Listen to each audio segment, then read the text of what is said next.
today is now that the sun is out there shining and not the rain. And I'd like to thank you all for being here tonight. Is there any disclosures of interest from any of the members? Seeing none, we'll move on to minutes. I have a motion that the minutes of the meetings held on June the 2nd, 2025 be confirmed. Peters. Moved by Councillor Peters, seconded by Councillor Herbert. Questions or comments on the minutes? Seeing none, all those in favor? Any opposed? That's carried. We now move into deputations. We have two this evening. The first one is from Jerry Holden of the Columbus Club regarding the club's Summerfest event to be held on June 20th, 2025. Thank you for joining us tonight. If I could remind each of our deputations tonight, you have 10 minutes. If you'd like us to ask you any questions, finish before 10 so there's time for our councillors to ask. Jerry, please go ahead. Your Worship, members of council, city staff, the gallery. So my name is Jerry Holden. As was mentioned, I'm the chairman of Summerfest. You've seen us here before. It's a few years ago, just before COVID, and this is our first time back. The whole purpose of tonight is not to ask for money from the city. You'd be glad to hear that. But it's just to announce about Summerfest and what's coming up, and hopefully getting your moral support and getting the support out to your constituents for they're aware of Summerfest and that they can join us. As you're aware, Summerfest has been around for quite a while now. We're going up to the 24th year. I think in 2001 or 2002, there was 2 or 3 of us that got together at a local establishment. We won't name where. It was a little bit foggy, so we're not sure about 23 or 24 years, but it's in there anyways. And since then, we've contributed about $70,000 to the local charities and community since that time, and through the generous support of all of our sponsors. This is truly a community effort. We get many, many sponsors throughout the city, both in-kind donations as well as funds. So we really appreciate that, and that's of course recognized at the event as well as afterwards. So just so you're aware, to run down the agenda for Summerfest, it all happens on June the 20th and 21st, which is a Friday and Saturday night. On the Friday night, we have the fish fry, which starts at 5 to 7. We've been doing that for a number of years. And the tickets for that is $25 a piece. You can get any tickets either by going to the Columbus Club or going to Elford Automotive, using one of those phone numbers and reserving your tickets. As well, that night we're doing something different because we've got a big tent. We want to use it. We've got a retro dance party going on, which is by A&M Sounds for Mr. Peters. Adrian Peters is actually running that. That's from 7 to 11. Tickets for that are $20. Keep in mind, I'm throwing all this money at you, but again, all the proceeds go to the charity, which I'll mention in a minute. Saturday night, Saturday afternoon into the night, we've got Randy Dottie and Riff Raff going from 5 till 7. Tickets for, well, I'll wait for the second act. And the main stage is Chicago Transit. Some of you may have heard them in Port Stanley. They're there once a year now. Very good band, and they're the best in North America. They'll be playing from 8:30 to 11 o'clock. We're very pleased this year that we've got a heck of a partner working side by side with us. We've really enjoyed the relationship that we've had with previous charities, but this one I think we really nailed it. We've got the food bank, which is actually partnering with us, and I say partnering with us, they truly are. They're helping us with sponsorships, volunteers, and the whole bit. Just the perfect kind of partner that any organization could hope for. So I want to thank the food bank big time for that. So the food bank will be part of this event. And as part of the event, and it's a food bank, we're going to ask for donations at the gate as well, which will all go to the food bank, as well as perishable goods. So please attend any one of the events and donate more to the food bank. We haven't got a representative here other than okay, so that's good. Karen is a little bit busy these days, so she couldn't be here. But in any case, that's really what we have on here. We've got, again, I can't speak enough for the sponsors that we've had in this community. We've been doing this for 20 years, and some of us keep on going back to the sponsors saying, oh, geez, do I have to kick down that door again and get some more money? But it's all good. quite frankly, because they look forward to sponsoring us. As a matter of fact, if we're not calling them, they're calling us. So there's a wide range, goes up from $2,000 to $250. Again, being a good Catholic organization, we'll take any money we can. So it's all good. This is all on behalf of the Columbus Club, and some of the executive that we have here tonight are upstairs. I just happen to be the go-to guy for Summerfest. So one of the many, many things that the Columbus Club take on to actually support the community. So I don't really have too much else other than that. My posse up there, as you can see, if you're not nice to me, they'll come down here and protect me. So any questions or something that I have not presented that may be of benefit to you or your constituents? Well, Jerry, first of all, thank you for the good news and the fact that the event is happening again. Even though the peanut gallery really played no role, you had them here with you tonight. So it's great. Any questions of our deputation tonight? Councillor Wookey. Thanks, Your Worship. As far as tickets go, are these all bought beforehand, or can people buy them at the door? What's the story with when we can buy them? Thank you. Good question. We're hoping to get that extra $5 out of you, but no, you can get advance tickets. For example, the fish fry is $25.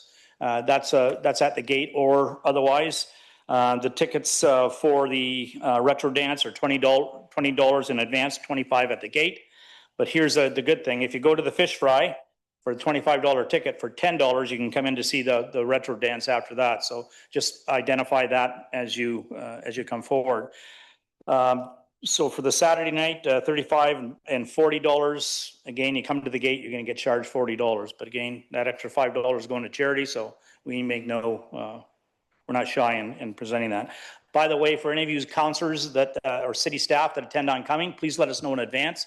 We'll certainly signal you out. I know you like that because you're all politicians.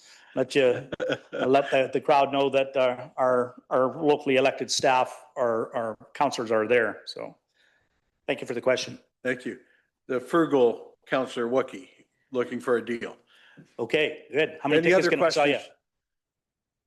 Jerry, thank you for coming and sharing with us. We'll share again on Mayor's Update tomorrow night, and we'll make sure that we tell everybody to watch the council tonight streaming so they can see what you came and said too. And again, we thank your group for coming and bringing you protection. Thank you very much, Your Worship. Your Worship, the second deputation this evening is from Catherine Ross, and this is in support of a request for expanded ice time for figure skaters during the summer. For the members' information, there's also a request which is located under petitions and communications. Catherine, you all set? I think so. Go. Good evening. Much to the excitement of my daughter, Charlotte, and myself, I am pleased to share that the needs of our delegation have actually already been met. This is a meaningful milestone, and we are truly grateful. The collaboration, movement, and hard work of staff, along with the quiet, dedicated efforts of others behind the scenes, have allowed the continuation of essential city-run programming that matters deeply to many families, including my own. Your efforts have not gone unnoticed. Transparency and progress and consistent communication are vital to building trust and to ensuring our community feels seen, heard, and included. While the original reason for my agenda item is no longer relevant, I'd like to take this opportunity as an engaged resident, an advocate for sports, a user of our shared infrastructure, a champion for growth, inclusivity, accessibility, and above all, a loving mother, to share a few thoughts I had prepared. Thank you for allowing this moment to serve as a lesson in civic engagement for youth like my daughter Charlotte, who is standing here proudly with me tonight. It is so important that the next generation sees the power, the right, and the responsibility we each hold to respectfully participate in shaping the communities we live in. Once again, I want to express my deep appreciation. I am so proud of our town, thankful to our staff, and grateful to our community partners. Here is my municipal delegation speech that I had originally prepared regarding summer and year-round access to figure skating ticket ice. Good evening, Mayor Preston, members of council, Director of Parks and Recreation, and City of St. Thomas staff. My name is Kat Ross. I'm a proud St. Thomas resident, a single mother, and an advocate for our city's vibrant and growing figure skating community. Tonight, I am here as a voice for local families who believe deeply in the value of youth sport and who have seen firsthand what happens when a city makes just a little room for figure skating. As I'm sure you all received letters of support from residents, parents, and adult skaters alike, I am speaking on behalf of those quietly waking up early, packing skates and snacks and heading to the rink long before school or work, all in pursuit of discipline, teamwork, athleticism, and dreams. My daughter Charlotte is one of those skaters. She's 8 years old, full of heart, and this past year, thanks to the introduction of figure skating ticket ice in St. Thomas, she had the chance to train more consistently. One of our most treasured memories happened on a quiet weekday at Municipal Ticket Ice when she landed her very first axel. That moment for us was a milestone, but it was also proof of something bigger. When communities provide opportunity, young people rise to it. First, thank you. Before I go any further, I want to express sincere thanks to the city, to the staff at Parks and Recreation, and to the wonderful rink attendants and Zamboni operators who make those early morning sessions so welcoming and professional. From smiling faces at the front desk to pristine ice maintenance, your efforts do not go unnoticed, and they've made a lasting impression on our families. This past year was the pilot season for figure skating ticket ice in St. Thomas, and it was a success. Sessions were attended regularly, athletes made progress, coaches had opportunities to work more flexibly with skaters, and the community responded with enthusiasm. It's clear there is interest, commitment, and pride in this program. Why I'm here tonight, I'm here respectfully with 2 requests, each supported by facts, fairness, and community need. The first, to extend figure skating ticket ice through the summer months. Competitive figure skating in Ontario does not take the summer off. In fact, for athletes competing in the Podium Pathway, which begins in July, where our local skaters will travel as far as Ottawa to compete, summer is not downtime, it's peak training season. We have St. Thomas athletes, hometown kids who have qualified to skate based on their skill level at these elite provincial events. They're not just skating for themselves, they're skating for our city. They are among the best in Ontario for their age and level, and they want to train here at home. But as the summer approaches, there is limited ice available in St. Thomas to support their summer training. Families are now scrambling to find ice in other communities, Elmer, London, Tillsonburg, or even as far as Barrie. This adds significant cost, travel stress, and logistical difficulty for parents and coaches. These athletes want to stay here. We want to keep our talent in St. Thomas, not force them to train elsewhere. That is why we are asking, can we please extend ticket ice through July and August? Even a few days a week would make a major difference. The second ask, to expand the availability of ticket ice throughout the year. Currently, figure skating ticket ice is available twice a week, Tuesday mornings and Friday afternoons. We are so grateful for those sessions, but the demand and need are growing as we're seeing more and more competitive skaters entering higher training levels. These skaters need consistent access to high-quality, affordable ice. We respectfully request that the city consider adding more weekday morning sessions, ideally up to 5 days a week, to create training flexibility for skaters and coaches and allow ice allocations in the evenings to clubs and other sports. This would also bring figure skating offerings closer to parity with other recreational programs provided by the city, such as public leisure skating. For example, the senior public skate passes are priced at $80 annually, providing access to 4+ skates per week. In comparison, figure skating ticket ice is paid per use, $5 per skater per drop-in, and those sessions are well attended. From a purely financial standpoint, figure skating ticket ice provides a strong return and has been embraced by the community. We're not asking for free access. We're asking for the opportunity to continue to pay for more of something that's already working. The issue at hand has always been ice accessibility. The need is there. How do we manage it? Several parents, individual skaters, and myself worked hard to have our community voices heard after successful use of a municipally run program.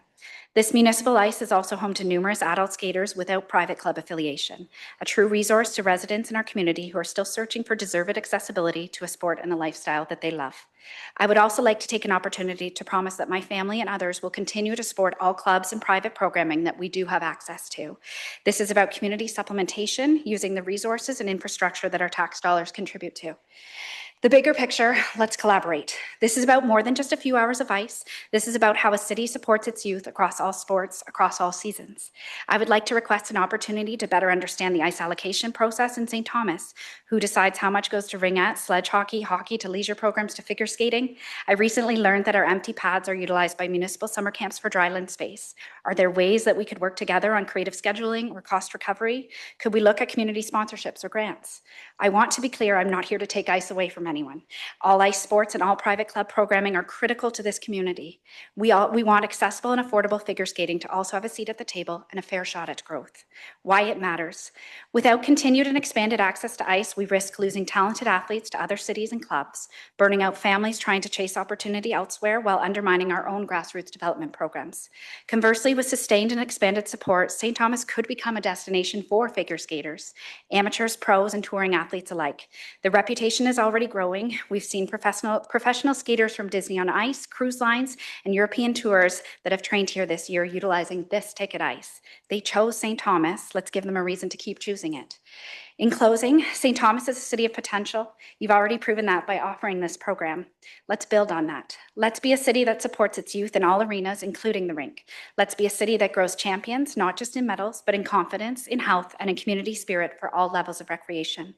On behalf of Charlotte, her teammates, and so many proud parents, I thank you for listening, and I hope we can continue this conversation and work together to find a solution that keeps these skaters on the ice and in St. Thomas. So to conclude my talk this evening, I don't think I can articulate enough how ecstatic we are to see the release of the Summer Ticket Ice program that was just posted at the Joe Thornton Arena this past Friday. Thank you. We'll never cut it, but I do invite each and every one of you to come wake up early and watch the rink being filled with grateful and happy figure skaters doing what they love on a platform that makes it accessible to skaters from all walks of life. This is such a positive story. A little girl with a big dream and a big heart for community advocacy, a seemingly simple ask in a complex world. To share in deeply personal detail, I'm speaking here today on behalf of my little girl who was born into a low-income family. She was born with a completely random but natural love for the ice, possesses talent and a dream, and despite my own inadequacies, I'm doing what I can to make certain that she never feels her dream isn't something worthy to believe in, or that her uncontrollable circumstance deems inaccessible to achieve. Without continued access to this affordable municipal programming and access to community infrastructure and resources, along with the partnerships, supplementation with as many private programs as possible, we are losing involved youth in sport, an issue that travels way beyond figure skating.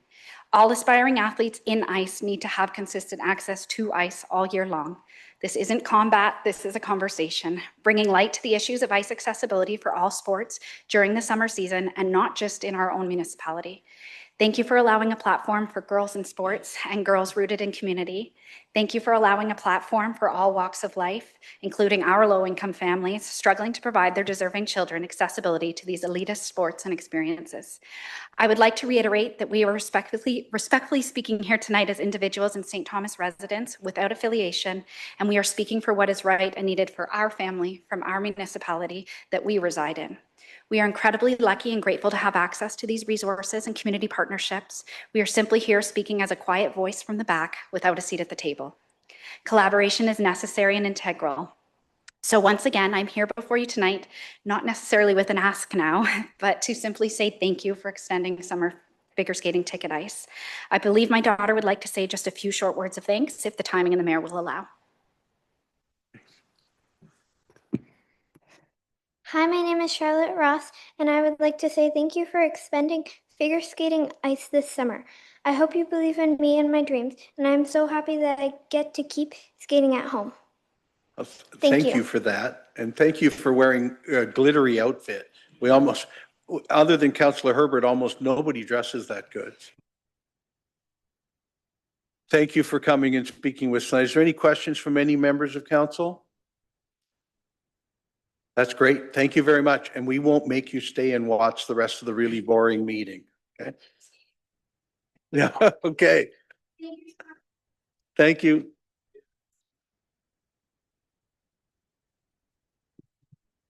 Council will now resolve itself into committee of the whole to deal with the following business. First committee is strategic direction and development. First item relates to an application for temporary removal of part lock control.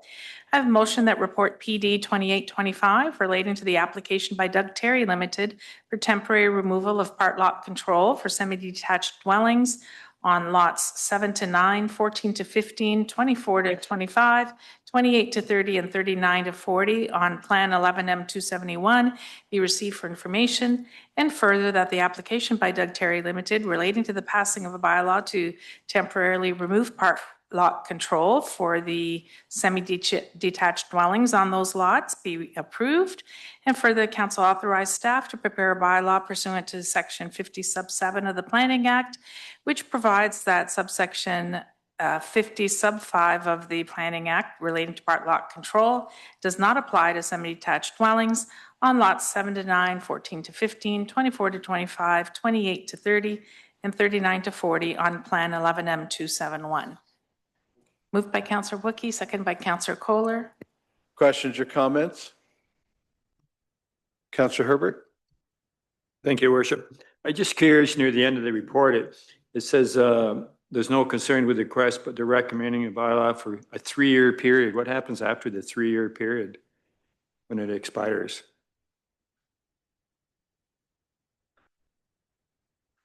Mr. Pompili? Yeah. You can raise the desk and you're not even that tall, so. Yes. Usually I have to lower this. Through you, your worship. Yeah, the bylaws, part law control bylaws are temporary bylaws, and then 3 years is a typical term. You might recall, we've had to bring more recently new bylaws forward because they expired prematurely. So this gives Doug Terry up to 3 years to develop and sell the homes and lots off. If he's not completed, there is a mechanism in place that an extension can be granted. Other questions, comments? Good news? Seeing none, all those in favor? Any opposed? Carried. Next item relates to an update to the delegation bylaw for heritage alteration permits.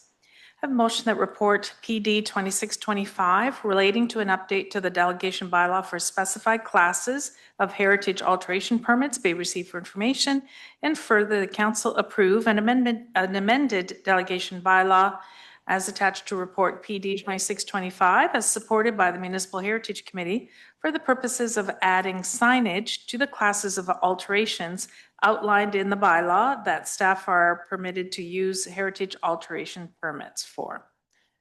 Moved by Councillor Wookey, seconded by Councillor Taylor. Questions or comments on the heritage bylaw? Seeing none, all in favor? Any opposed? Carried. Next item relates to draft plan of subdivision approval for Miller's Pond Phase 6. I have a motion that report PD 2925 relating to draft plan approval for file 34T 25501 be received for information, and further the council approve the draft plan of subdivision file 34T 25501 for lands owned by Doug Terry Limited, subject to conditions, including the requirement for the owner to enter into a subdivision agreement with the city with respect to the installation of municipal services and financial, environmental, administrative, and other matters relating to development of the plan. Moved by Councillor Herbert, seconded by Councillor Wookey. Questions or comments? Seeing none, all in favor? Any opposed? Carried. Unless there are any items from the members for this committee, we'll now move into community engagement and services. First item relates to the Canada Day celebration and Summer Camp Nature Week, request for animal control bylaw exemption. I have a motion that report ES 2025 relating to the Canada Day celebration and Summer Camp Nature Week, request for animal control bylaw exemption be received for information, and further that a temporary exemption from section 6.1 of Animal Control Bylaw 71-2011 be granted to the Canada Day celebration event organizers to permit a petting zoo at the July 1st event at Password Park, and further that a temporary exemption from section 6.1 of the Animal Control Bylaw 71-2011 be granted to the St. Thomas Camp Supervisor to permit a petting zoo as part of the St. Thomas Summer Nature Week, Camp Nature Week on July 24th, 2025 in Pinafore Park. Moved by Councillor Clark, seconded by Councillor Gibson. Questions or comments? Seeing none, all in favor? Any opposed? Carried. Next item relates to Parks and Recreation naming policy.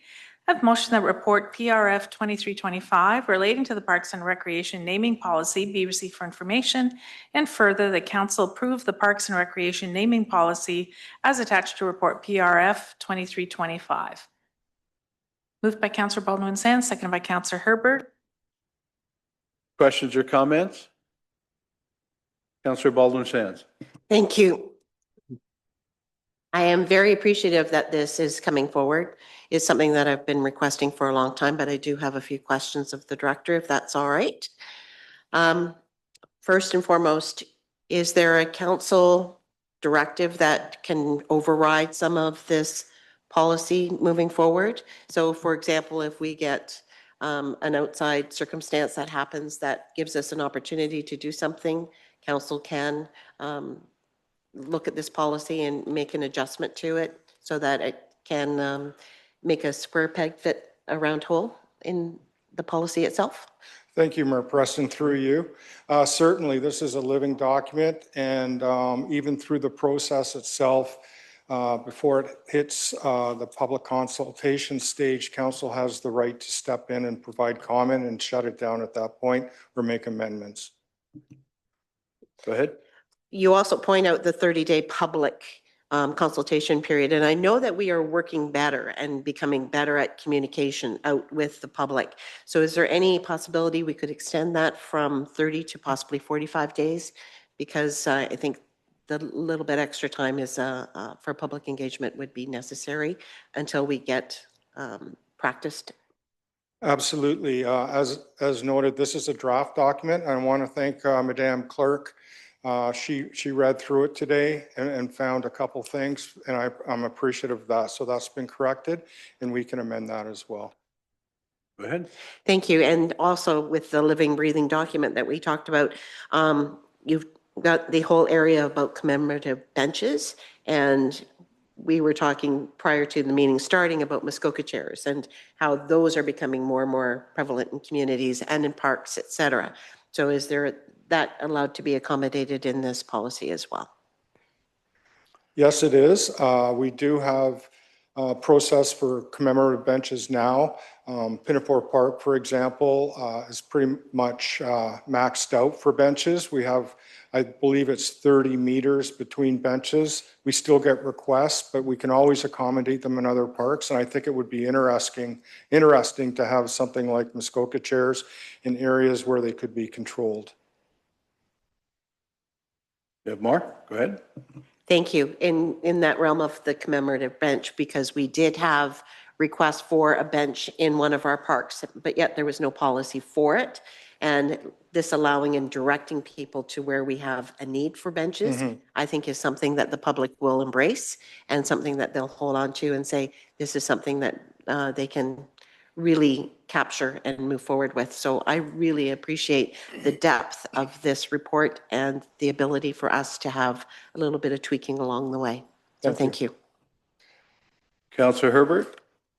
Thank you, Worship. Obviously, a lot of work into this, Jeff, and appreciated. When I read it through, it seems like there's a lot of things can be done by different groups or by anybody, but from what I'm understanding, and correct me if I'm wrong, it's still going to be council in the end to make decisions. That's correct. So that's what I read, because yes, there's a lot of that's- flexibility for council. There's lots of groups wanting to put inputs and everything, but when you get to the bottom line, it still comes to council to say yes or no. That's correct. Okay. There will be a fulsome report that returns Yep. to council after we get permission to proceed to the public consultation phase. And based on that feedback, staff will make a recommendation to council. Yeah, I think that's great. I think it's great when the public can give a lot of input and stuff, because if we have to make a final decision, we'd like to, through your recommendations, probably we would make our decisions. So, but anyway, thank you very much. Thank Nice you. job. Thank you. I'm going to go to Councillor Clark, then Councillor Taylor. Thank you. Under 4.6 civic renaming, the first sentence there, the last part of it says should not be changed unless it's of an exceptional situation and it can be proven that most of the local community is in support of the change. I'm just wondering what other jurisdictions have used as a mechanism to judge whether or not the local community wants to change things. Could you, which clause was that, Councillor? 4.6, the first, the very first sentence of it. Thank you. 4.6, which? Civic Yeah, is renaming. The very first sentence? Okay. I would, something like that, I think if it comes up, it would be maybe something substantial or significant. Either a person is related to it since it was named. And then it's up to council to consider whether it overrides the historical context that's been there for quite a while. It could be a person, it could be an incident, it could be an event. That's the way that's meant to be. So it's up to council to make that determination, whether this has more, the new name has more significance over the historical name. Right, and I was just wondering about the last part of that sentence and where it says that it can be proven that most of the local community is in support of the change. I'm just wondering how other communities have gone about that. So I'm just, as we're reviewing it, might be something that we need to discuss. Definitely, if I could address that, Mayor. Go ahead. There's going to be a lot of learning curves, I think, or steps with this. And that's a really good point because we would have to, through the public consultation process, maybe as Councillor Baldwin Sands alluded to, if it's something of that significance, maybe that becomes more of a forum to garner more public input. So council can make a more informed decision on how to proceed. Councillor Taylor. Thank you, Your Worship. There's a comment in here about 35% of the cost of a facility may be required for the naming of a facility, parkland, correct? And it has a grandfathered clause of about 10 to 20 years. After that period of time, if we're renaming a facility, does the named entity of the new name that's being proposed have to come up with a sum of money as well? For Yes, the renaming? yes. I didn't see that in there. Did I miss it? Maybe not. Oh, I'll have to review that. It talks about the 35% of the Yeah. initial, but I didn't see anything about the sum of funds for the renaming of a facility after the grandfathering. So, Yeah, that's a good point. We'll look okay. into that. Thank you. Thank you. Thank you. Jeff, if I can just, this has been a lot of work and it's a great getting us to here. I have some thoughts still that we need to, there's a number of exceptions even in this report. Street naming seems to come back here, those, and a few other things like that. And I think I'd like you to go through the public process and hear what the public has to say about this. But I think, sorry, go ahead. But, excuse me, the process itself, you mean? Yes. Okay. And also, there are still areas that aren't covered by the Parks and Rec part of the policy for naming. And we also have a branding obviously, as we've entered into a new communications department and the Chief Administrative Officer's office is really responsible for the branding part. And some of the other things on this list. So I think if I can just share with council, I think I'd like us to do some of this public consultation piece and hear what the public has to say about this policy.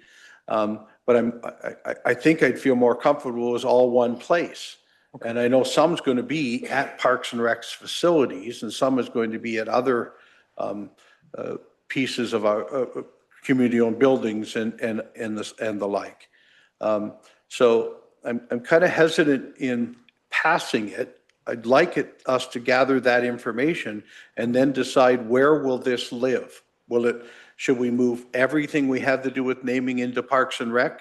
Or like we have still with the community awarding systems, recognizing prominent citizens, because there can be a connection there too. And the branding that we've put forward with the Railway City branding and the like. I love the fact that we're moving forward on it because we're getting closer to getting it all together. But I'm still a little hesitant to say where it should live. Okay. So if we're okay, I'm all right with passing this tonight so we can carry on with the public consultation side of gathering this information. But I think I'd like us to come back in a future date and discuss where should the rest of this stuff be? Should it all be one place, or are we doing the right thing by having some over at Parks and Rec and some at the administrative office and some other places? So, okay. All right. Yep. Thank you. City Manager, did you have any thoughts on that? I know you and I talked a bit about it today, but I think I summed it up. Great, thank you, Your Worship, and through you to council. Yeah, if it's the will of council, we can consolidate kind of all the policies under one blanket kind of corporate naming policy and kind of find some alignment there. However, we could also adopt this policy as is and work with it for Parks and Rec exclusively. Okay, further questions or comments? If council's okay with my interpretation that we can approve this tonight, but certainly continue to go further on the whole naming process, collecting up everything in our community that where we do naming. All right. Further questions or comments? Seeing none, all in favor? Any opposed? Carried. Your worship, unless there are any further items from the members under this committee, we'll move to infrastructure and civic operations. First item relates to the speed management program. I have a motion that report ES 1825 relating to the speed management program be received for information, and further the council endorse the traffic calming policy included as attachment 1 to report ES 1825. Moved by Councillor Wookey, seconded by Councillor Gibson. Questions or comments on the report? I'll go to Councillor Taylor first and then Councillor Wookey. Thank you, Your Worship. There was a section in the policy that talked about only streets that were 50 kilometers or less that would apply to the street calming. And we do have some streets within the city that are 60 kilometers an hour. For example, correct me if I'm wrong, but Edward Street is 50 kilometers, but Burwell is 60. So does that mean that Burwell would not fall under this policy? Just a question. Well, I think I'll ask our chief engineer about that, but I would guess that these are for calming measures where safety is an issue. So, Kevin? Through the mayor to Councillor Taylor, the policy applies to local roads, minor collector roads, and major collector roads. It does not apply to arterial roadways. So a lot of the speed limits that are 60 are on arterial roadways. And the primary purpose of that is because arterial roadways are designed for the movement of large volumes of traffic from principal areas of traffic generation, so the backbone of our road transportation system. So this policy isn't meant to slow down traffic or calm traffic necessarily on arterial roadways, but more so on our local residential streets where we get the bulk of our complaints from. For the follow-up, Councillor Taylor, go ahead. Yes, it's those two roadways that do confuse me when I'm traveling them. Going east and west on Edward Street is a fairly arterial road as far as I'm concerned, and it's 60, but coming north and south on Burwell, which again, I think is a fairly substantial arterial road, is 50. So I don't understand why one would match and one wouldn't. They're pretty similar in arterial traffic patterns as far as I'm concerned, but maybe I'm wrong. Comment on that? Certainly, Mayor Preston. We're working off of the road classification in the official plan. So it's the classification more so than the speed limit. That is the determining factor of whether the policy would apply or not apply. And then the criteria, the screening criteria, is whether the speed limit is 50 or below. Councillor Wookey. Thanks, Your Worship. This is a very interesting thing in a sense of the non-physical things that are done to minimize speeds and then escalating from there. And I guess from my point of view is what I would love to see is a more, like, frankly, for the public, user-friendly version of this to be posted online, because we tend to get a lot of comments from people, and no offense to folks, the very first thing they want are speed bumps. Like that's kind of, like the go-to right away. So I'm kind of hoping that in some really nice, simple, user-friendly way, this could show up on our website. And whether, no offense, sometimes, engineers aren't exactly the best graphic artists, but, maybe I'm selling you a little bit short. But the bottom line is, if we can get this done in a way, I think it'll save a lot of hassle for us, because we can then just refer people to the website. And of course, someday when we get the website done so it actually works, that would be handy too. But just my comment about this, that I really appreciated reading this about the different steps. But in totality, if I'm somebody from the community reading this specific document, I think it's a little bit much for the general public to sort through it. So that's just my recommendation. Thank you very much. I have a couple of points. Oh, sorry, Councillor Herbert, please go ahead. Thank you, through the worship. A couple of comments. Once again, it was an interesting read, lots of stuff going on. We had this big discussion, I think last fall, we had a lot of this stuff was all incorporated. I guess my first comment would be, and I don't know, I wouldn't be able to get this stat tonight. I think last year in the police budget, they put a second traffic unit in, and I wondered how that took care of the speeders in the school zones. If there's any stats on, did they increase tickets there for people speeding? Because a speeder is a speeder. And I know you have all this stuff here, but people who speed will probably continue to speed unless they get a ticket somewhere. So I don't know if you have that stat, or is this something that the chief would have to get at a later time? If you don't have it, then I have another question. Through the mayor, we don't have that information Okay. right now. That additional traffic unit in police services was added this year. But we'll be working more closely with police services to target the high areas that we're receiving the Yep. complaints and using data to help inform the Be enforcement. interesting to see stats on it. So through the worship, second question. I didn't start reading it right in the beginning. I just jumped down into the second part. And I went through it and through and through it, and I didn't see what I wanted to see. And then I went back, started at the beginning, and it says if the combination of traffic calming measures, et cetera, in that paragraph, you will consider the automatic speed enforcement. I think that's and then to get to that, if it doesn't effectively address speeding concern, what's the time frame? Are you looking at 1 month, 6 months, 2 years before you decide to go to the automatic, the ASA program? Who makes that decision? Because I think if you put some of those in the speed zone, because the traffic cannot be there, traffic cops cannot be there 24/7 through those speed zones. And I say a speeder is a speeder. Anyway, I just wondered what's the time frame to see how this is all working? Through the mayor to Councillor Herbert, you may recall last fall, we provided a report that outlined the timeframes that it takes in order to implement an administrative penalty system and then to move forward to implement an automated speed enforcement system. So the figure at the beginning of this report kind of shows us where we are in the process to getting to where you're looking for. But in the meantime, here's a tool that we can use to try and help change the behavior. I agree with you, a speeder is a speeder. It's a behavioral change that we need to try to instill into the driving population, and that takes time to do. And so that's the intent of this policy is we're still working towards that. The automated or the administrative penalty system is like an 18-month process to get through. It's got to come back to council. There's lots of resources involved with that. Same with automated speed enforcement. Lots of resources that need to go into doing that because of the ticket generation that'll come out of that.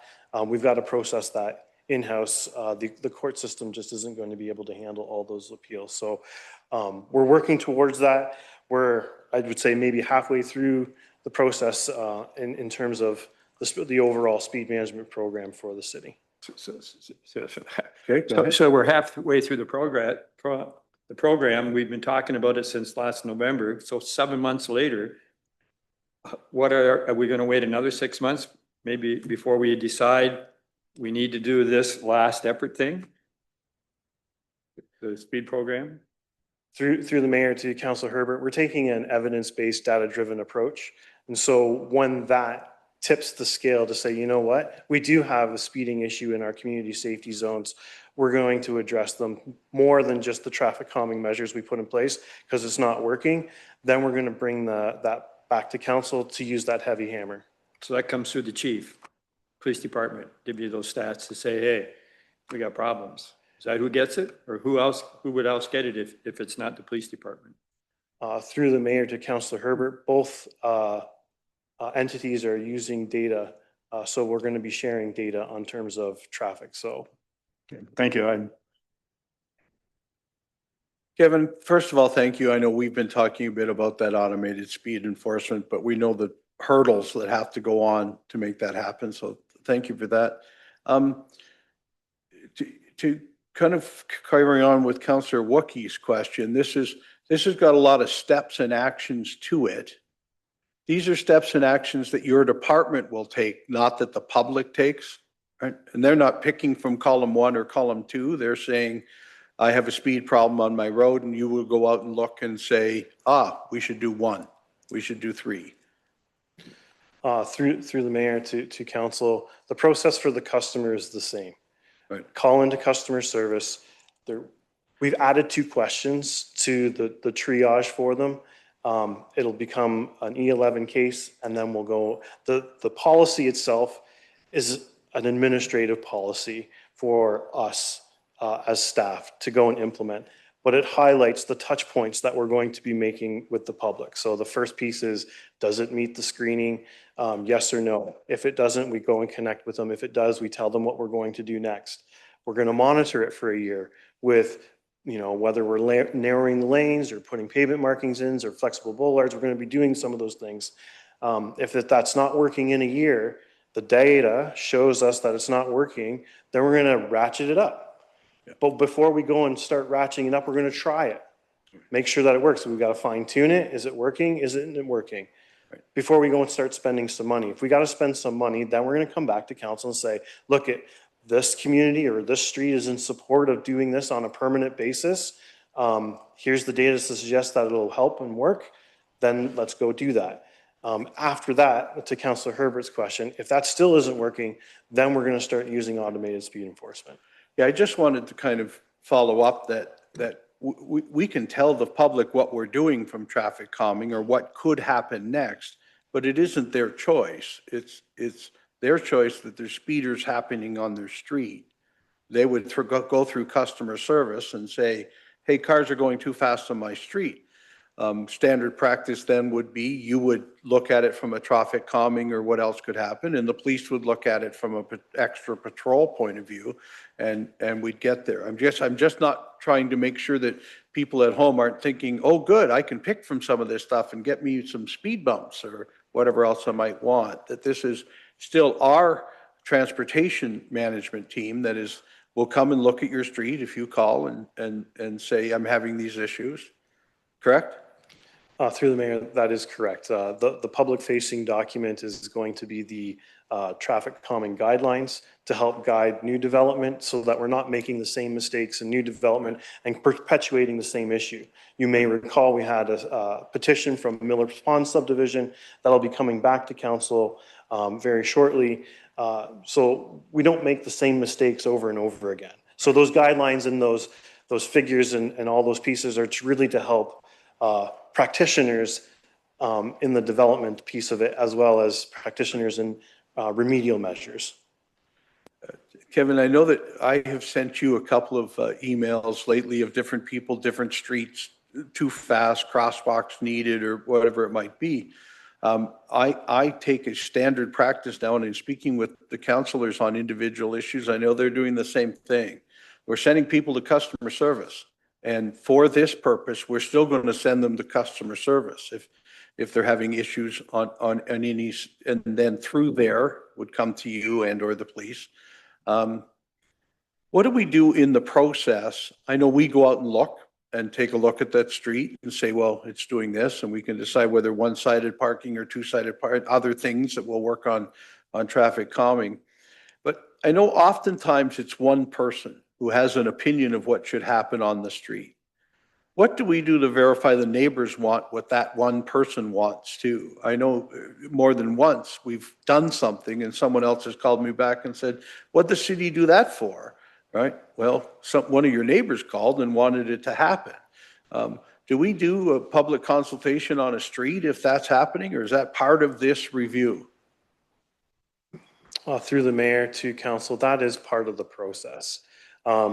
In here, we will go out and engage the street to make sure that that's the case. And we're going to be looking for a minimum of 51% support from at least 45% of the eligible households. Great. So multiply those two together, and that's how much we need to see.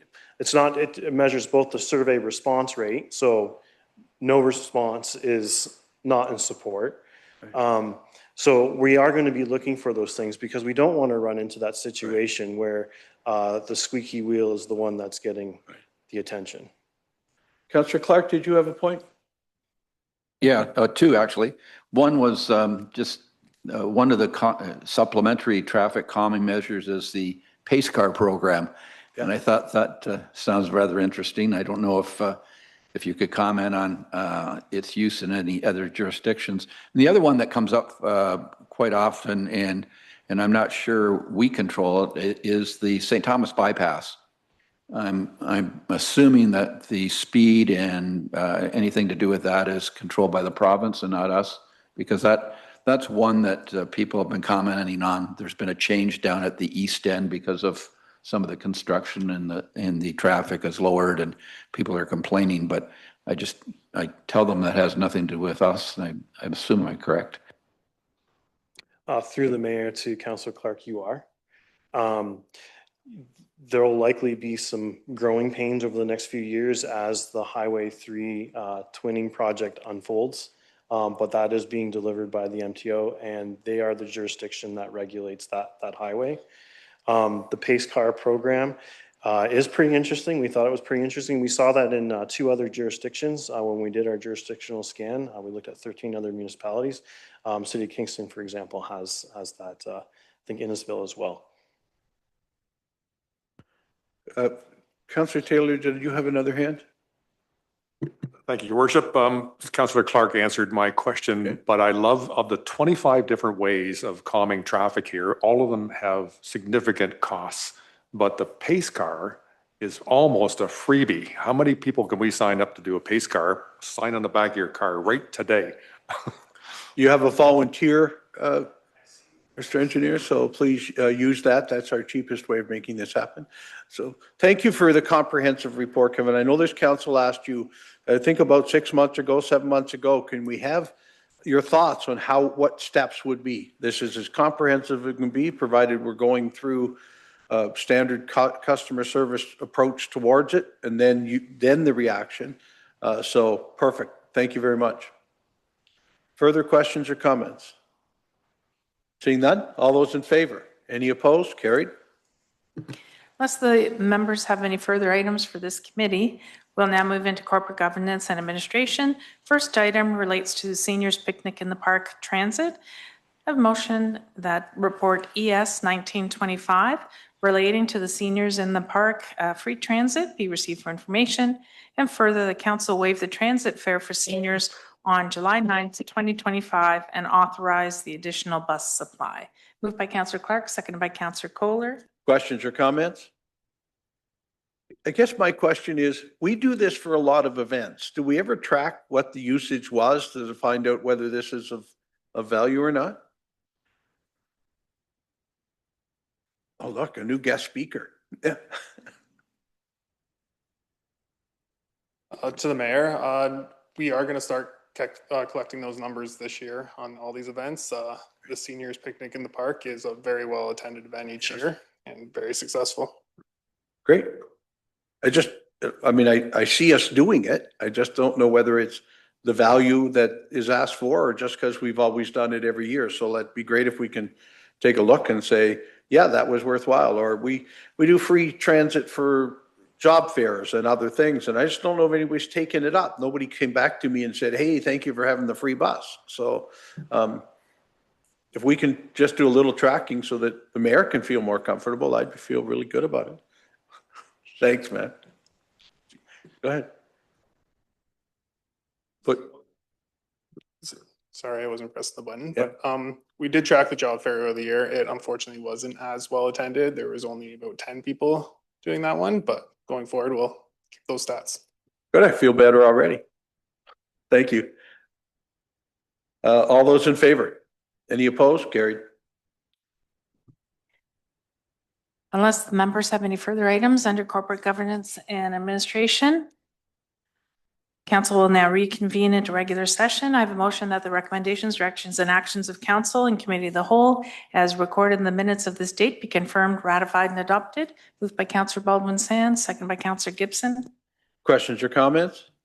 Seeing none, all those in favor? Any opposed? Carried. Next order of business are reports of committees. We have one this evening relating to the St. Thomas Economic Development Corporation 2024-2025 review.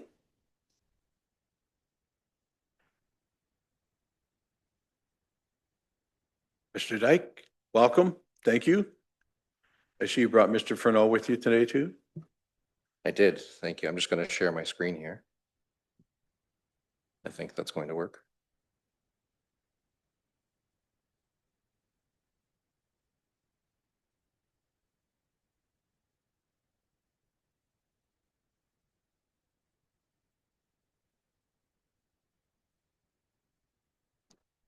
It should look better in just a second.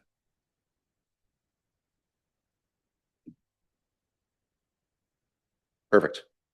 Thank you very much for having me today. I'm actually joined by, as you mentioned, President Robert Furneaux, the Economic Development Corporation Board of Directors. He's been a longstanding volunteer with our EDC, and this will actually be his last year as our president. And I wanted to issue a public thank you to all the work that Robert's done to help advance the EDC forward. I'm also joined by our 3 members of council here. So Councillor Clark Kohler and Mayor Preston are also on the board. So thank you very much for all the work that you do. And I wanted to say publicly just how thankful we are at the EDC for all the city staff that work behind the scenes to make our jobs and lives a lot easier. Everywhere from the city manager's office to the clerks to all the people behind me, the people online, and those that don't usually come to council meetings. There's a ton of work that happens behind the scenes to make sure the city's a pretty amazing place to be. And it certainly isn't all about the work we do, but when we all work together, it certainly helps. I have a brief presentation. It's actually 29 slides, but I talk pretty fast, so we'll get through it as quick as we can. But I wanted to highlight a little bit about what the EDC is, just for those that are maybe watching but don't know. I did mention we have a separate board of directors, but our goal is to really improve the quality of life in this community for those who live here, those who work here, and really to help develop the city in a positive way. Over the last year, we've also added into it a bit of a vision statement for us, which is new for us. It's to cultivate a community that people fall in love with, where businesses thrive and prosperity blooms. It sounds flowery on purpose. We're trying to suggest that we're doing a lot of work behind the scenes to really help people enjoy being here in St. Thomas, whether it's from a business or residential perspective. Tourism, of course, also. Speaking of tourism, over the last year, our biggest push has been on video content, which maybe isn't very exciting to talk about here, but it's pretty exciting behind the scenes as Megan's been putting a ton of videos out, very professionally done. We had 45 new videos done of the city. They're going to culminate in a larger sort of marketing piece and kind of a one video ad that'll incorporate everything that we did into one thing. And I really think it's going to help us move forward in getting our message out to some different mediums that we aren't typically on right now. Obviously, different demographics are marketed to in different ways, and video is a pretty popular one right now. Likewise, through marketing on the culinary tourism side, the taste program that we've been partnering with Elgin County on has been hugely successful. We did our second taste guide this year. It always gets taken by everyone, and we hardly have any left now. But really a great piece that highlights all of the different culinary diversity in the community. And then beyond events, which I'll talk about a little bit after too, we have the mural project that's taken place over the last year has continued. We added 2 more murals to what has become probably one of our biggest reasons that people come to visit St. Thomas, and that is public art. You see it in the roundabouts, you see it downtown, you see it on buildings throughout the city. It really has become something we're known for, and we're continuing to market that. This year, we added 2 in the downtown, one behind Jennings and one just by the Horton Market, which is on the screen now, and it's a gorgeous one of the dancer with the flowers. Moving forward, we also run the Small Business Enterprise Center, and this last year has been pretty busy. We've had our team of, which is really only 2 people, have had almost 3,300 total inquiries working with businesses across St. Thomas and Elgin County. This is one piece that we do work with the county on regularly. We've exceeded all of our targets. We had over 60 new businesses started and just under 40 expanded, 139 new jobs, which is fantastic. And then, of course, we also get grants from the provincial government, which we can hand out in the community to deserving businesses to help them grow and expand. In Starter Company Plus, which is a program aimed at existing and new businesses, we received $100,000 and gave out $100,000 in provincial grants, which leveraged nearly $600,000 in investment. Really good bang for your buck on the provincial side. Obviously creates just over 30 jobs, largely because these businesses are solopreneurs and they're working alone. In the future, we obviously hope that those businesses grow into something a little bit more, bigger, maybe with some employees, but that's not necessarily the case for everybody. And we're just happy to have all these new businesses in our community. Summer Company is a program we've been running for over a decade here in St. Thomas, and across the province has been ongoing for a little bit longer than that. We handed out $36,000 to students from the province to start summer businesses. The neat thing about these is that about half of them are still looking at entrepreneurship as a career path, and over 50% of the businesses that we've helped in the past are carrying on with other businesses now. Not always the same one that we funded initially, but certainly something different that maybe that student wouldn't have gone on to without this program in place. So it's proven to be very successful. The Horton Farmers Market, which the EDC took on a number of years ago, we just had some major milestones over this past year. We had over $1 million in total vendor sales. So that means that the vendors that are selling products at the Horton Farmers Market sold over $1 million worth of local produce and goods. Really exciting for us. We, on the EDC and city side, it's nice to see we had over 2,000 total vendor rentals, which is how we make revenue on it. And then we had over 100 vendors just at the Horton Christmas Market alone, which saw over $100,000 in sales just in that one day. So just to give you an idea of what it looks like, we've gone to an all-year market now. We're operating every Saturday. If you look at back in 2019 to 2024, you can see on there the total vendor sales exceeding the $1 million, like I mentioned, and total vendor rentals significantly growing year over year. Unfortunately, we do plateau at some point. The market's only so big and we can't just keep adding tables. So we do have a stopping point on that, but we're happy to stay there for as long as we can. One thing that I don't know we've mentioned too much publicly yet, but we're running a program called Savor Horton in partnership with Elgin County right now, basically cooking classes and whatnot at the market. And part of that will be run through a new kitchen that we've received funding for and that the city has budgeted for to carry on and make sure that that market is there, utilized to its full potential and helping businesses in the culinary sphere grow. Last year, we were happy to be able to work with the Downtown Development Board and really help with the staffing side of things on that and helping administer some of the programs that they do. That board has been very active over the last little while, and we've called this year the year of big events, because when EDC moves into things, we just try to make things bigger initially, and then we figure out how to manage it later. This year, the Downtown Development Board's partnered in with a number of different events. The key ones coming up still are Nostalgia Nights, which is next month. We've already got some new additions to what we would have done before. We've got Doug Terry Homes and the Chamber of Commerce running some cooling stations, we'll say, where there'll be bands and activities in both Hepburn Parkette and in the park across from the tourism office. We also have live music being provided in support by Roy LeBlanc and his group. We'll have a Neil Diamond cover band and then some women artists, Patsy Cline and Cher and stuff like that happening right in front of City Hall. So that should be pretty exciting. Later in the year, we've got Oktoberfest taking place. Last year, this event with the DDB won the top award for events in downtowns across Ontario. So this is a pretty premier event now that we've helped the DDB grow, and we're pretty excited to see where it can go this year too. None of this happens without some amazing support from sponsors. So we've been very successful in helping, getting sponsors to help us rather. Not on that list is our Small Business Awards, the Bridges to Better Business, which is run through the Small Business Enterprise Center. It'll happen later in the year, right after Oktoberfest, actually the same week. And both of those will have some kind of marquee entertainment that will be announced later this summer. So exciting times ahead in St. Thomas. But how's the city doing? I think that's what I wanted to come here and talk about mostly. And I like coming here when we're doing well. And last year was a record year for the city. I know council has seen some of these charts before, but this is this one's skewed because of the PowerCo investment and the building permits numbers that come through PowerCo.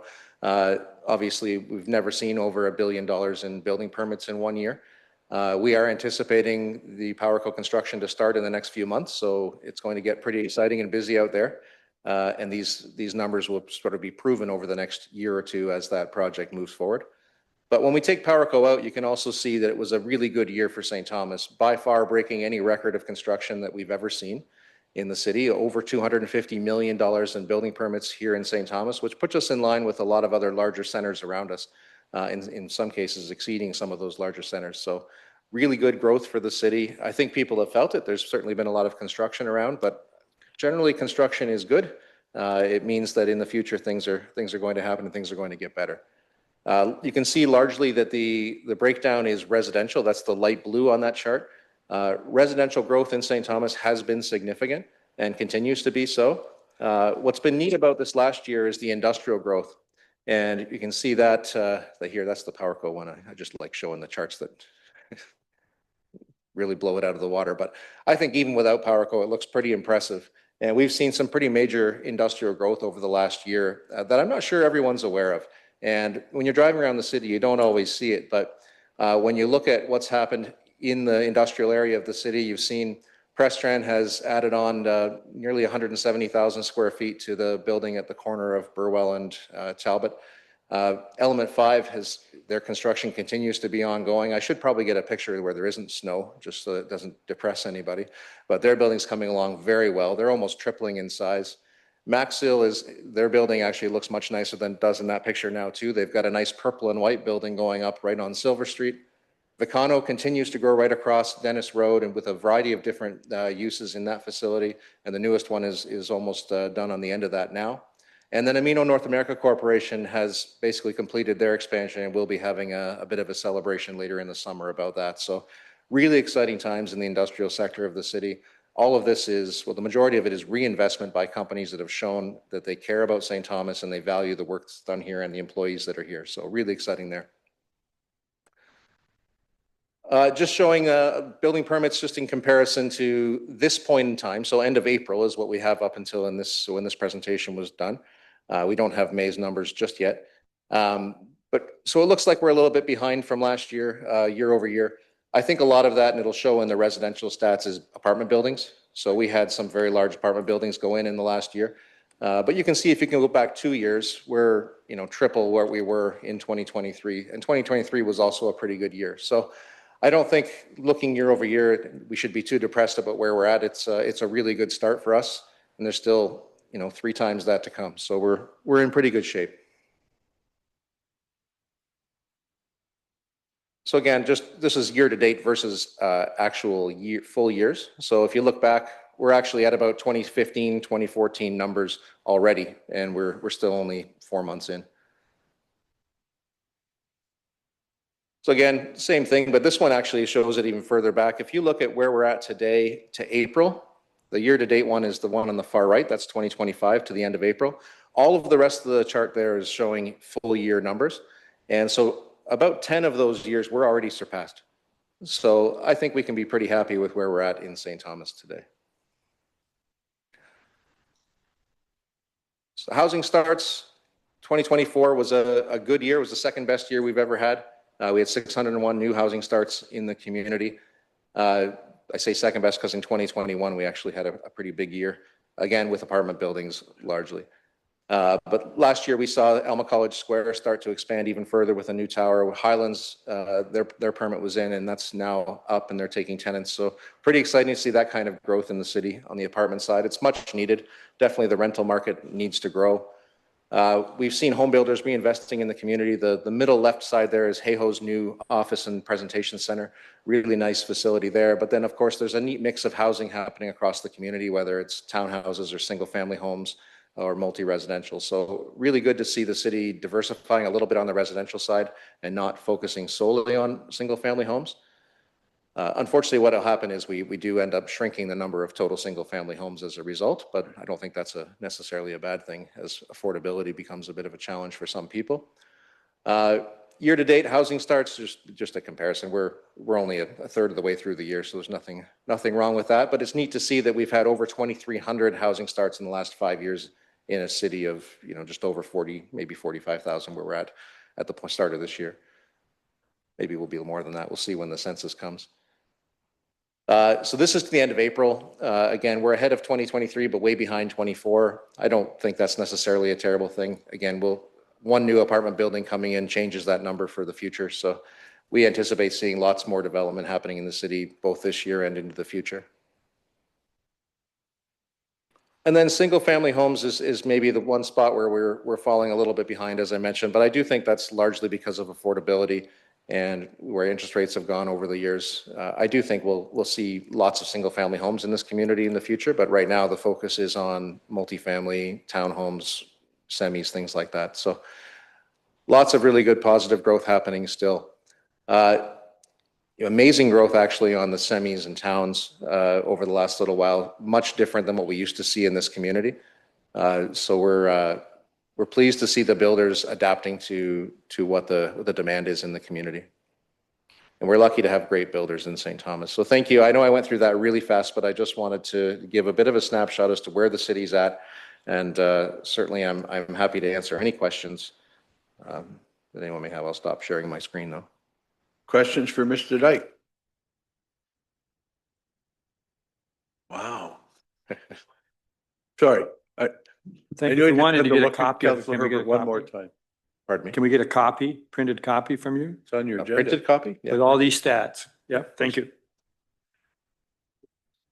Councillor Gibson. Thank you, Worship. Sean, is there an opportunity for the kitchen that you're doing for community involvement in donations? Are you looking at anything for a campaign to help with that, or you're just going to be coming to the city for, or from your revenue, or you're paying for it?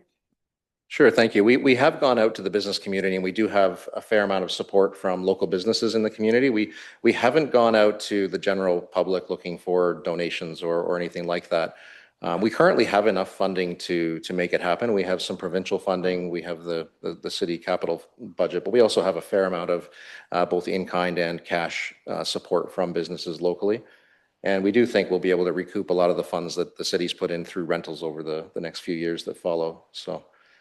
But yeah, certainly we were excited to see your lemonade stand at the event this past Saturday too. It was great. It's always great to see community projects happening at the Horton Market. Further questions? Sean, thank you. I'm just going to blow your horn just for a minute because I've got to travel with Sean twice so far this year. And you think he's good here. Do you see him on the ground in another country? And how good he is at his job, especially when we're there with other economic development officers from other communities. Not to say they're bad, it just Sean stands head and shoulders above them in the work that he does. And I wanted to make sure we said that publicly when you were here tonight. And thank you for all you've been doing in our community and lots of busy times happening. Well, thank you very much. And I was at a meeting with all of those people today, and they all had very nice things to say about you and how you represent the city of St. Thomas too when we're traveling. Wow. So, Okay, so now we know excellent they're to see. liars too. No, Thank you very much. thank you. Next order of business is petitions and communications. The first item, the request for expanded summer ice time for figure skating. I believe Catherine Ross had indicated that this request had already been taken care of, so no action required by council. Next item is a resolution received from the District of Parry Sound Municipal Association regarding information about code of conduct investigations. The last item under petitions is a letter received from the Minister for Seniors and Accessibility regarding Ontario Seniors Month in June of 2025. Your Worship. Councillor Clark. Thanks. Just on the first one, the request that was worked out ahead of time. I'm just wondering whether or not that's now going to be taken care of on a yearly basis so that we won't have a need for delegation next year. Is that something that we've been able to institutionalize? You're talking about the ice time piece? Yes, the ice time piece. Well, in discussions with, come on up, Mr. Bray, we continue to leave only one ice pad open in the summer because it costs more to run ice pads and such. If the demand was to grow significantly, I know Jeff and I have talked, we could have two arenas open, but selling all of that ice time and the extra cost for it is where the difficulty is. So I'll let you answer Councillor Clark's problem. Do you feel we've solved what was asked of us this year, and will that carry on next year? Thank you, Mayor Preston. Through you, if the time is available for the ticket ice, we will continue to schedule. We were able to find 3.5 hours for this, roughly at the same time as it was offered previously. So yes, it will be. Go ahead, Councillor Clark. So if we found it for 2 years in a row, I'm assuming then it'll be available next year. Otherwise, who else would get it? Like, why would there be a conflict? That is correct. Okay. Yep. Good.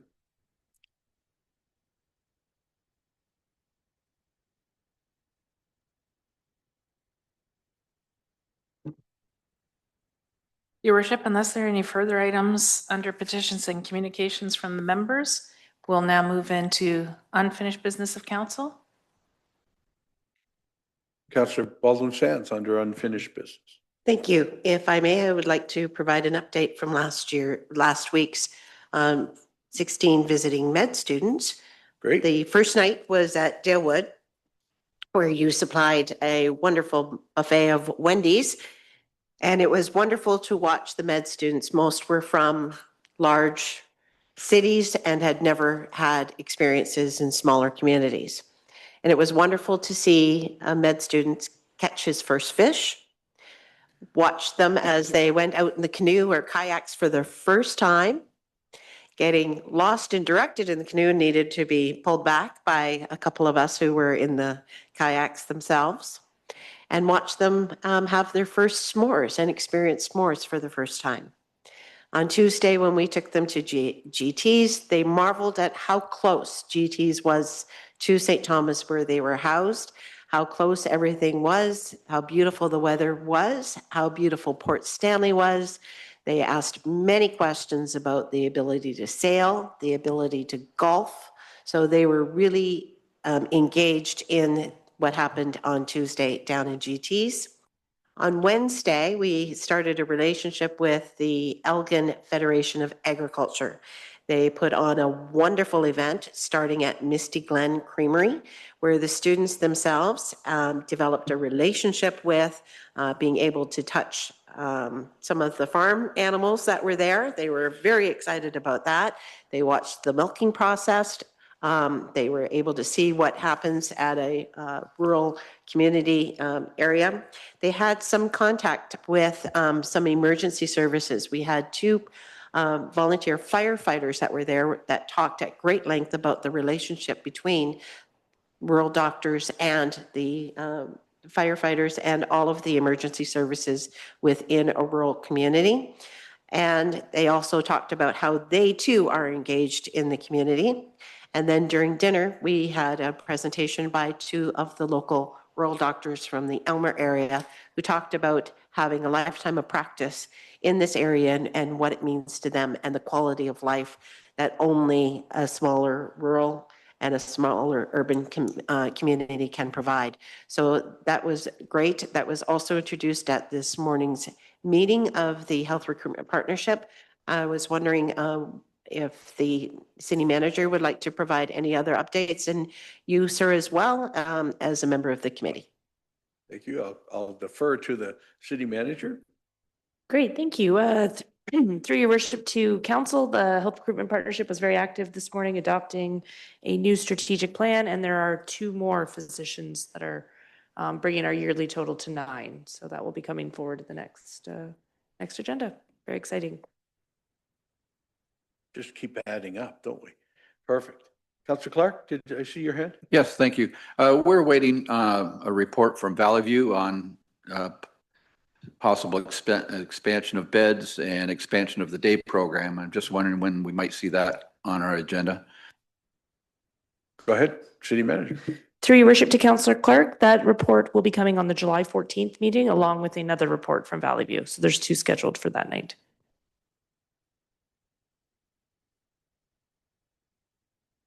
Any other new unfinished business?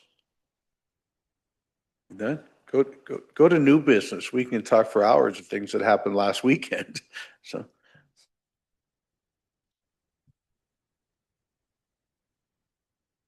I don't want to go first. What's Your worship, I believe you may be the only one. great? Well, you name it, it was happening in town. Somebody already mentioned Lemonade Day, and I thank Councillor Gibson for her efforts on that and everybody else who participated. St. Anne's Festival was on, and I understand quite popular too.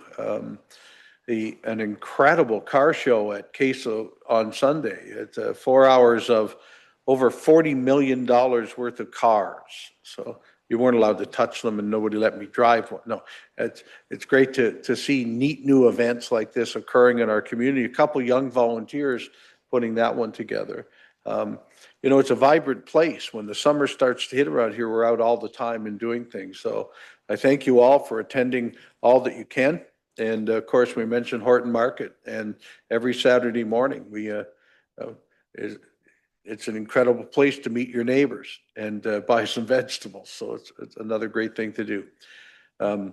Our neighboring communities, Rosie Rhubarb was this weekend. The Vienna Fest was this weekend. We had, if you didn't like what you found in St. Thomas, don't know why, but you had other places you could go and see things too. So fantastic. And of course, coming up this weekend, we have Run the Runway on Friday, the 13th. If you ever wanted to go run a runway, it's your big chance. Tomorrow morning, I'm kicking off John Davidson's Jesse's Journeys Remembrance trip. He's coming here and starting at Jumbo and kind of reminiscing and walking to London from Jumbo. So that's tomorrow morning early. I know I'm forgetting really good stuff that we could talk about. So anybody else has anything to announce? Let's use it. Councillor Clark. Just that St. Anne's Festival concluded on the weekend, and after much discussion about whether or not the tradition would continue, they had a lot of new support from volunteers across not just the parish but the community. Great. So that was kind of a novel way of approaching things. It worked out well, and the weather cooperated. So it was a successful venture. Great to hear. Any other new business? Seeing none. We'll now move into bylaws. So I have a motion that leave be granted to bring in the bylaws, noting that bylaw number 3 is receiving first and second reading only. Moved by Councillor Baldwin Sands, seconded by Councillor Gibson. Questions or comments? Seeing none. All those in favor? Any opposed? Carried. I have a motion by Councillor Baldwin Sands, seconded by Councillor Gibson, that the bylaws be now read a first time, referred to council and committee of the whole, and read a second time. Questions or comments? Seeing none, all those in favor? Any opposed? Carried. First bylaw, please. First bylaw is a bylaw to confirm the proceedings of the council meeting held on the 9th day of June, 2025. Questions or comments? Seeing none, all those in favor? That's carried. Next bylaw, please. Second bylaw is a bylaw to authorize the mayor and clerk to execute and affix the seal of the corporation to a certain agreement between the city of St. Thomas and His Majesty the King in Right of Ontario as represented by the Ministry of Transportation. This relates to the provincial gas tax. Questions or comments? Seeing none, all those in favor? That's carried. Your worship, I rise and report the successful passing of the 2 bylaws. Great. Thank you. I just might note that the bylaw number 3 was to provide for drainage works in the city of St. Thomas, and that related to Norman Branch A drain, with third reading coming probably in August. This time I have a motion by Councillor Baldwin Sands, second by Councillor Gibson, that the report of council and committee of the whole on the 2 bylaws be received and adopted. The same be read a third time, engrossed, signed by the mayor and clerk, sealed and numbered. Questions or comments? Seeing none, all those in favor? Any opposed? Carried. Next, we move into public notice. 3 notices this evening.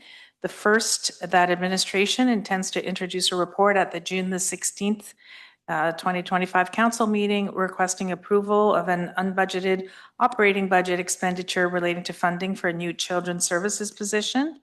The second, that administration intends to introduce a report at the June 16th council meeting requesting approval of an unbudgeted capital expenditure relating to the retention of an architectural consultant for Fire Station number 3 interior design project.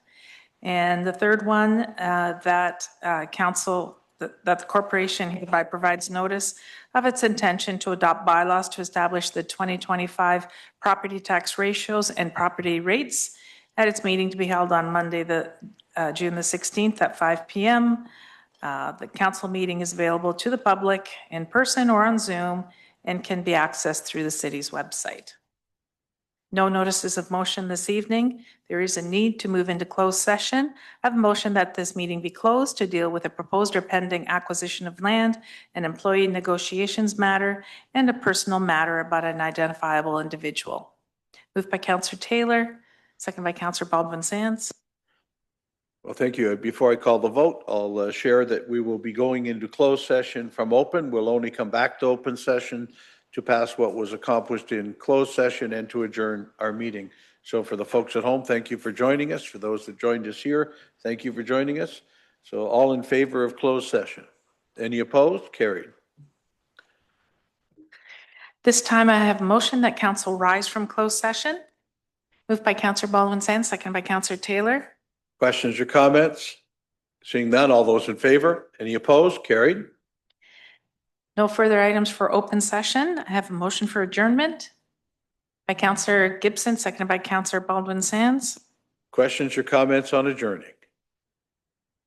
Seeing none, all those in favor? Any opposed? Carried.